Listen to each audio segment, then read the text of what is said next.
How to install Waka TV on Smart TV. In today's video, I'll show you how to install Waka TV on your Smart TV.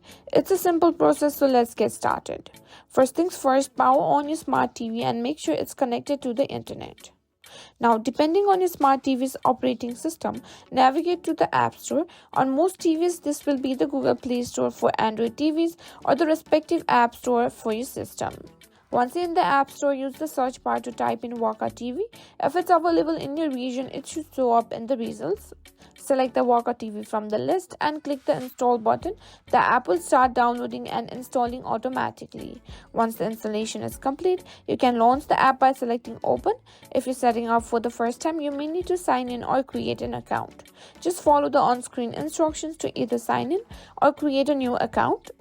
And that's it. You're now ready to enjoy all the great content on Waka TV right on your Smart TV.